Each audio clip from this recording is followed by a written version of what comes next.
Bonjour à tous, avec l'aide de Dieu, nous allons étudier le Rambam, les lois de Chagiga, les lois de célébration, de pèlerinage du peuple juif, 3 fois par an à Yerushalayim. La Torah dit que 3 fois par an, Yerae kol zechucha, tout est mâle, tout est masculin, tous les hommes doivent paraître devant Hachem, c'est-à-dire dans le temple à Yerushalayim.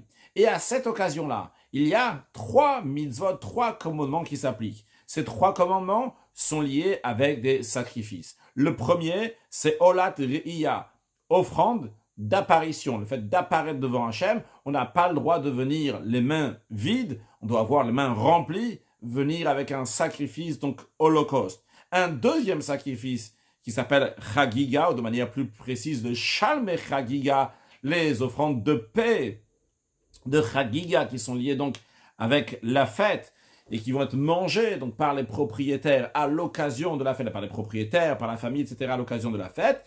Et un troisième sacrifice qui est lié avec Simcha, la joie, que la Torah dit, tu vas te réjouir lors de la fête. Donc c'est aussi un sacrifice de shlamim, un sacrifice de paix. Celui-là, il s'appelle non pas Shalmei Chagiga, mais Shalmei Simcha. Les shlamim, les sacrifices de paix qui sont liés avec la joie. C'est ce que nous allons apprendre dans ce premier chapitre, au début d'ailleurs de ce chapitre-là. Tout d'abord, le Ram nous dit, Ilchot Chagiga yesh bichlal shesh mitzvot, ça inclut 6 commandements, arba mitzvot, c'est 4 commandements positifs, ou shtai mitzvot, et 2 commandements négatifs, vezeu patalan, voici les détails.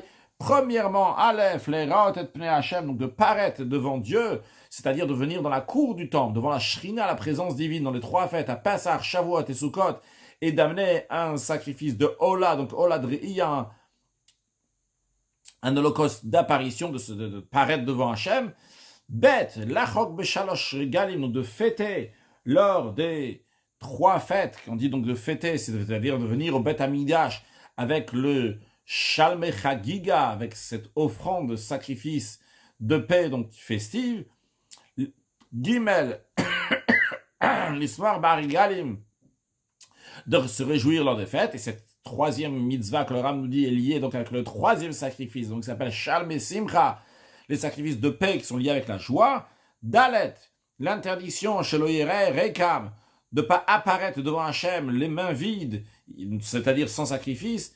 Et 5e, chez le Yazova Levi Milesam, de ne pas abandonner le Lévi, de le réjouir, Velitenomatnota, de lui donner donc ces cadeaux, c'est-à-dire ce qu'il faut donner au Lévi, c'est le Maser Rishon, c'est les premiers 10%, il faut, donc quand ça arrive Barigalim, lorsque ça arrive les fêtes, Vav le Hakir etak ab bechag Sukkot bemotzai Shemitah, de rassembler le peuple juif dans le temple à la fête de Sukkot, l'année qui suit la Shemitah qui est la 7e année dans le cycle des 7 ans, donc l'année qui suit cette 7e année à la fête de Sukkot, il faut rassembler le peuple juif, ou Beyo, Mitzvot, Eilu, Bifakim, Eilu, l'explication de ces 6 commandements-là, dans les 3 chapitres à venir, Be'ezrat Hashem, Perek Rishon, Halacha Aleph. Shalosh Mitzvot, Ase Nitzavu Yisrael, Bechol, Regel, Mishlosh Regalim.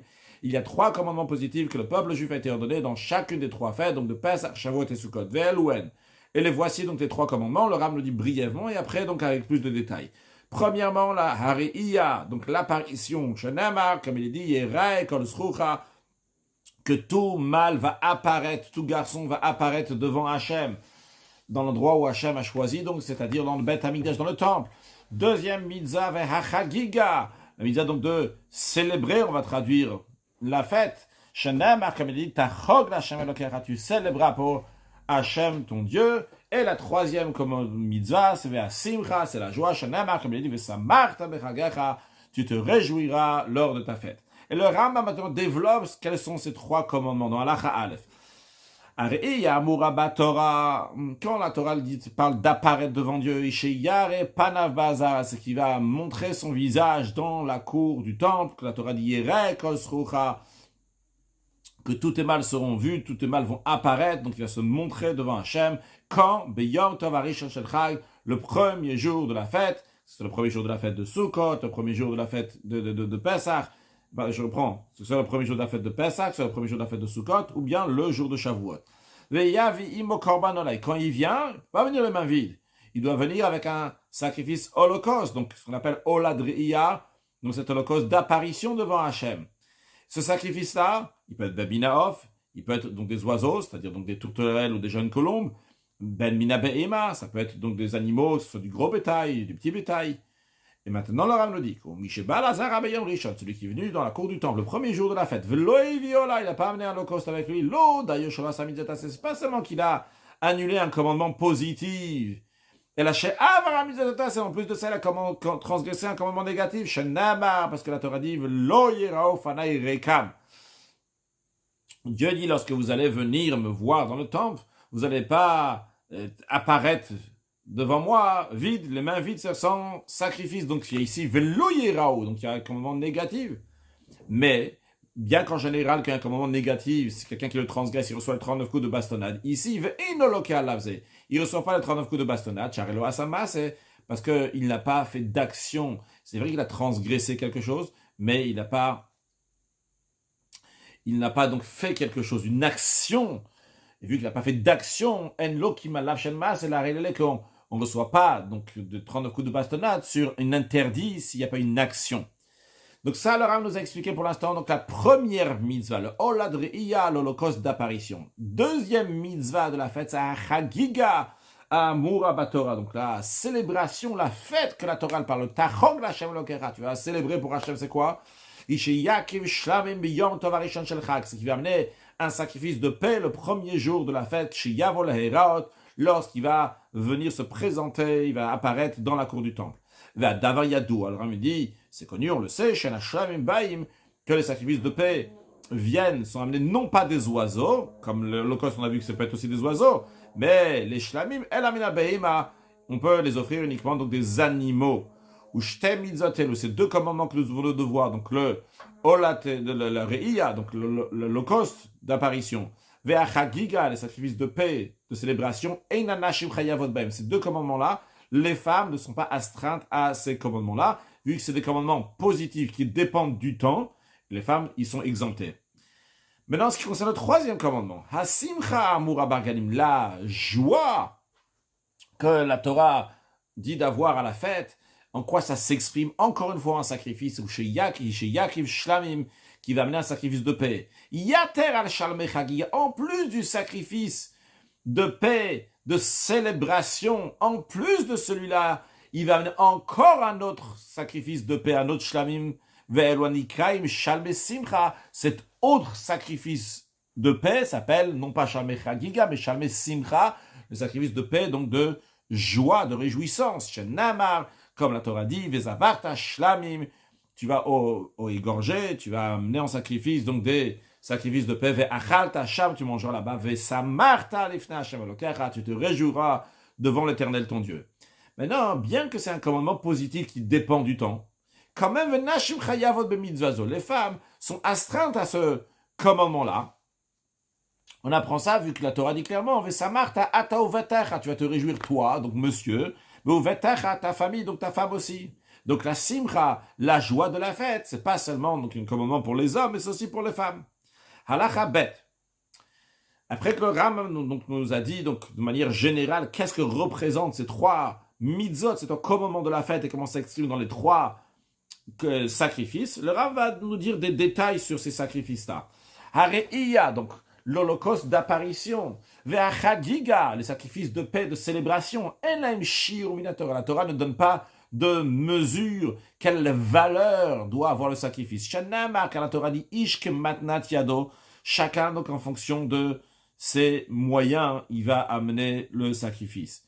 Aval, midivret sofrim, mais par ordre rabbinique. Shelo ye korban oladriya pachot mishav ma'a kesef. Les sages disent que ça va pas être moins que la valeur d'une ma'a d'argent. Alors, si je ne me trompe pas, c'est 70 grammes. Velo shalme chagiga. Et ni que donc, les shalme chagiga, donc les sacrifices de paix, donc de fait, pachot mishav shte kesef, donc ouais, de 2 kesef, donc si je ne me trompe pas, c'est 140 grammes d'argent. Ou mitzvah le'avi kefi osho, et c'est un commandement de l'amener kefi osho en fonction donc de ses capacités, de combien il a. Ça veut dire bien qu'il peut s'acquitter en amenant uniquement donc ces mesures-là, mais quelqu'un qui a les moyens, il va amener des animaux qui valent encore plus. Chez Nema, car la Torah dit que chacun il va amener que matnat yado, comme le don de sa main, que birkat Hashem Elokecha.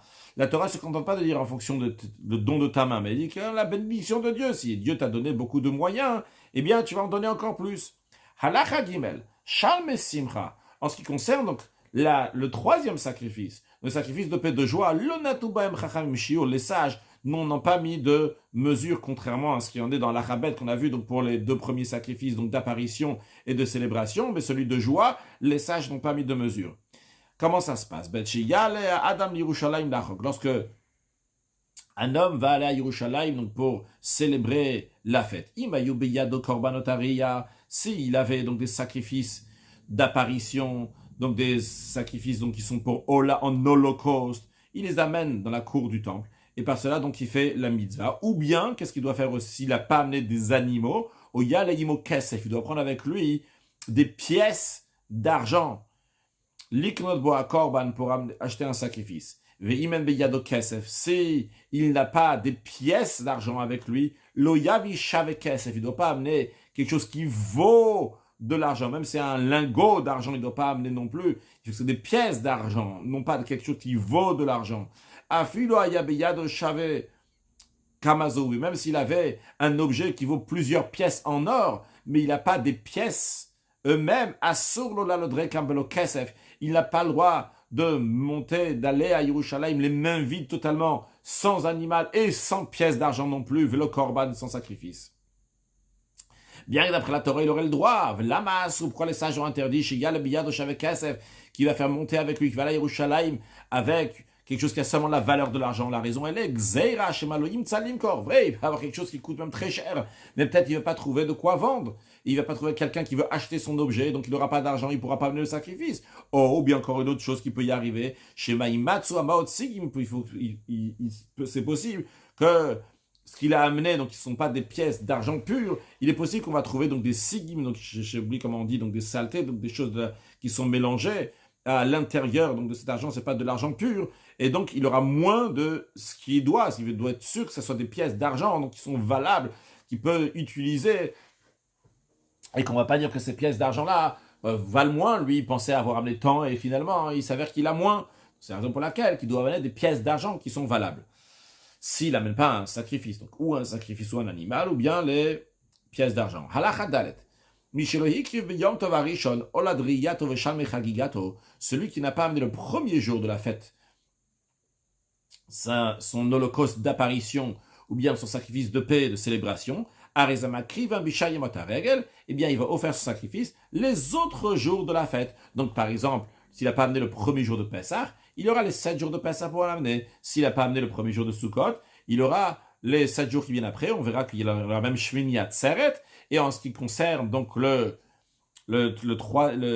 sacrifice de Simcha, de joie, parce que c'est un Shavuot, pardon, donc le sacrifice de Shavuot, s'il n'a pas amené le jour même de Shavuot, eh bien il a les 7 jours, donc Shavuot et encore 6 jours. Shenemar, on apprend de cela, que du fait qu'il y a écrit Shiva Tiamim Tachog Hashem Elokecha, donc 7 jours, tu vas fêter pour l'Éternel ton Dieu, c'est-à-dire que ces sacrifices-là, ils vont être offerts donc pendant tous ces jours-là. Mais là, cela nous apprend chez Kulam Ru'uyim la Chagiga, que tout cela donc sont aptes, tous ces jours-là donc sont aptes pour la fête. Quand on dit pour la fête, donc pour amener les sacrifices de la fête. Et d'ailleurs, bien qu'il y ait écrit ici, on apprend de ce verset-là de Tachog, donc c'est le sacrifice de Chagiga, de célébration, mais on l'apprend, on le déduit aussi, donc on déduit de ça, on déduit aussi pour le Oladriya, pour l'holocauste d'apparition. Ve Kulam Tashlum Rishonem, le Ram nous dit que tous les jours qui viennent après, donc c'est un remboursement pour le premier jour. Ici, dans le sens de remboursement, comme le Rabbi l'explique dans une sikha, non pas de remboursement, donc c'est qu'on a raté le premier jour, un rattrapage après, mais dans le sens que le moment essentiel d'amener, quand le Ram va le dire dans la le moment essentiel que la personne doit amener, c'est le premier jour de la fête qui doit l'amener. S'il n'a pas fait, eh bien, il va le faire dans les jours d'après. Donc la mitzvah, c'est pour les 7 jours. Mais l'essentiel, le moment essentiel que l'homme doit amener, c'est le premier jour. Quand le Ram nous dit à la Chaé, qu'au mitzvah, c'est une mitzvah donc pour l'homme, pour le gava, les hagdim ou les hakriv, donc de s'empresser d'amener le sacrifice barishon le premier jour. Le ikriv barishon, s'il n'a pas amené le sacrifice qu'il faut le premier jour, ben shog ben mezid, qu'il a fait ça par inadvertance ou intentionnellement, yakriv basheni, il va offrir ce sacrifice le deuxième jour. S'il n'a pas fait le deuxième jour, les jours donc suivants, etc. Mais à savoir que tout celui qui retarde à la place de l'amener, donc comme il faut, il retarde le moment du sacrifice, eh bien, Rezemegune, c'est méprisable. Ve'alav Ne'amar, à propos de lui, il est dit, Nogi mimoed asafti, que ceux qui retardent le temps de la fête, eh bien, asafti, ils seront brisés, ils seront détruits. Allah Chavav, Avara Regel Velochak, si c'est passé la fête, il n'a pas amené les sacrifices de fête qu'il devait amener. Il n'a plus la responsabilité d'apporter ses offrandes après. Et sur ce cas-là, donc le temps est passé, il ne peut plus faire la mitzvah ou bien des choses similaires que le temps est passé et il ne peut pas arranger la situation. Nehamar, il est dit, que quelque chose qui est tordu ne pourra pas être redressé, ne pourra pas être arrangé. Halacha Vav. Celui qui n'a pas amené les sacrifices de fête le premier jour de la fête de Sukkot, il peut se ramener ses sacrifices, donc toute la fête, tous les jours de la fête qui est après. Et pas seulement donc les 7 jours de la fête de Sukkot, mais même le 8e jour, ce qu'on appelle le Shmini Atzeret. Même le 8e jour, bien que le Shmini Atzeret, on dit que c'est une fête en soi-même, et comme lui aussi Tashlum et Rishonu, lui aussi, donc il a cette force donc, de Tashlum de rembourser ce qui n'a pas été amené le premier jour de Sukkot. Vechen de même, celui qui n'a pas amené les sacrifices de fête le jour de Shavuot, que le jour de Shavuot dure qu'un seul jour, Chog et Kol Shiva, il peut amener ses sacrifices de 7 jours à venir. Et il a de quoi, il a donc la possibilité de rembourser ces sacrifices qu'il n'a pas le premier jour de la fête de Sukkot, les 6 jours après Shavuot, les 6 jours après Shavuot, ça a été appris donc par, on a entendu ça donc de Moshe Rabbeinu, donc de par tradition orale depuis Moshe Rabbeinu,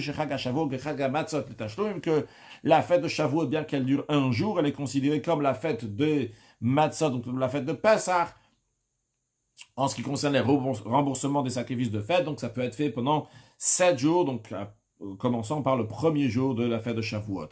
Halacha chet, olad reiya veshame chagiga, savoir qu'en ce qui concerne donc les sacrifices et les holocaustes d'apparition et les sacrifices de paix, de célébration, einam dochim lo et Shabbat velo et tuma, ils ne repoussent pas le jour du Shabbat, c'est-à-dire que c'est le premier jour de la fête, tombe un Shabbat, on ne va pas amener ces sacrifices-là. De même, si ceux qui amènent les sacrifices donc, sont impurs, ils ne vont pas amener l'holocauste d'apparition, les sacrifices de paix, de célébration, bien qu'en général, lorsqu'il s'agit d'un sacrifice communautaire qui a un temps fixe, ça repousse le Shabbat, ça repousse l'impureté. Et c'est le cas de l'holocauste d'apparition et les sacrifices de paix, de célébration, c'est les sacrifices donc communautaires.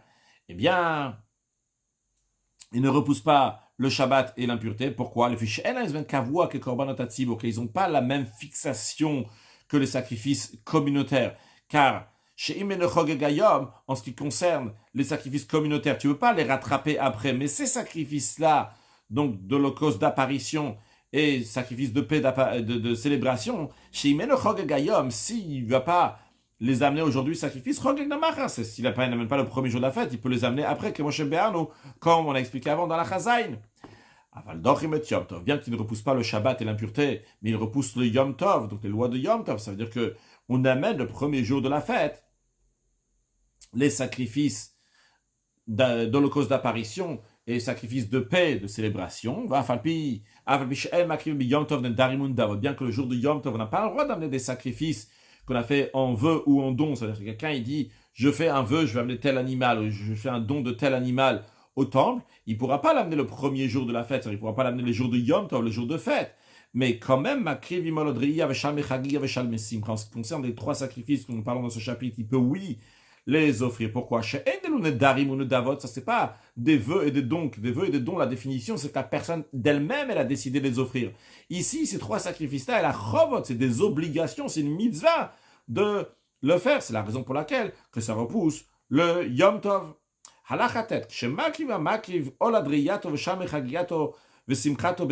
Lorsque la personne va offrir donc ces 3 sacrifices, encore une fois, donc l'holocauste d'apparition, le sacrifice de paix, de célébration, le sacrifice de paix, de joie, le jour de Yom Tov, Somech alem bechol koro, il va appuyer, s'imposer sur la tête de l'animal avec toutes ses forces, comme on fait donc pour les animaux avant de les égorger, de faire la shrita. Il va faire ça le jour de Yom Tov, le jour de fête, comme on fait ça dans les autres jours de semaine. Bien que le fait d'imposer les mains sur le sacrifice, ce n'est pas quelque chose qui empêche le sacrifice, ce n'est pas quelque chose qui est indispensable ça pour le sacrifice. Si ça n'a pas été fait, le sacrifice sera quand même valide. Comme on l'a pris dans le rituel de sacrifice. Mais quand même, les sages n'ont pas interdit le gazo alea mishum shoot. Les sages n'ont pas interdit, quand on dit shoot, donc c'est une interdiction d'ordre rabbinique, les sages n'ont pas interdit, vu qu'il y a une mitzvah de faire la smicha, d'imposer les mains, les sages n'ont pas voulu interdire ça donc pendant la fête. Halachayud. Amafrish olad riyato vamet. Si un homme a désigné son sacrifice holocauste d'apparition pour la fête, et il est mort, eh bien, Yorshav Chayavim Lavia, ses héritiers devront amener cet animal qui a été désigné pour holocauste. Maintenant,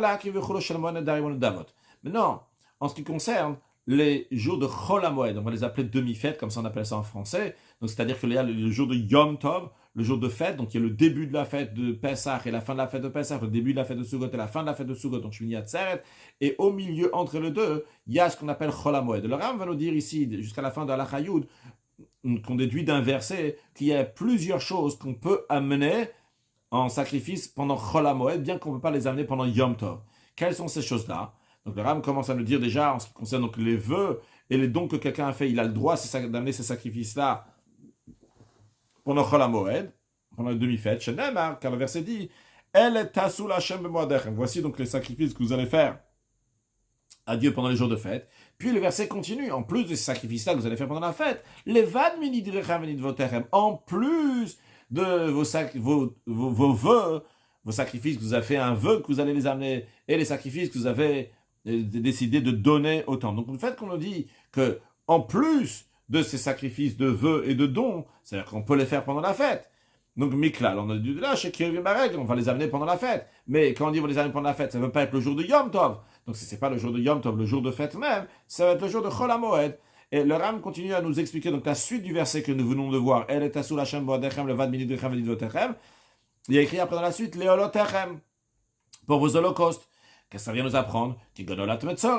L'holocauste que le lépreux, quand il finit sa procédure de purification, donc il amène l'holocauste au temple, il peut l'amener pendant Chol HaMoed. Volat Yoledet, l'holocauste, donc une femme qui a accouché, elle va amener au temple, elle peut l'amener pendant Chol HaMoed. Après, le verset dit Ulminchotechem, pour vos oblations. De quelle oblation s'agit-il? Aviminchatrote, ça vient inclure qu'il y a la possibilité pendant Chol HaMoed, pendant la demi-fête, d'amener le sacrifice d'un fauteur, un fauteur qui est pauvre, dans certains cas, à la place d'amener un animal, donc il va amener une oblation, donc une oblation qui est juste avec de la farine, ou minchat knaot, l'oblation donc de jalousie littéralement, donc c'est l'oblation que lorsque quelqu'un il a dit à sa femme qu'il ne veut pas qu'elle va s'isoler avec telle et telle, elle s'est isolée avec telle et telle, on ne sait pas s'il a fauté ou pas, ça s'appelle une femme qui est sota, et donc le mari l'amène au temple, et ils amènent minchat knaot, donc cette oblation-là, on a le droit de faire aussi pour le Chol HaMoed. Et le verset dit Ul Shal Mechem pour vos sacrifices de paix. Les rabot Shal Nazir, ça vient inclure donc des sacrifices de paix que le Nazir c'est quelqu'un qui a dit je suis Nazir,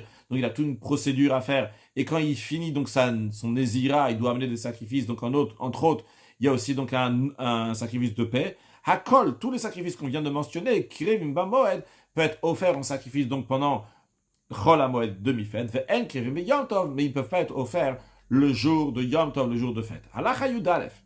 Celui qui avait de nombreuses personnes qui mangeaient avec lui, mais il a peu de moyens, peu de biens. Il n'a pas de quoi amener beaucoup de sacrifices. Qu'est-ce que lui doit faire? Dans quoi il doit investir? Alors, lui, il va amener des sacrifices de paix, de célébration. On rappelle encore une fois que les sacrifices de paix sont mangés par les propriétaires ou par ces membres de famille pour les gens à qui il veut le donner, donc non pas comme l'Holocauste qui est brûlé sur l'autel. Donc cette personne-là qui n'a pas beaucoup de moyens, il a beaucoup de personnes à nourrir, eh bien il va amener beaucoup de sacrifices de paix, de célébration qui seront mangés donc par lui, sa famille, etc. Et un holocauste d'apparition, donc ça il en amènera peu.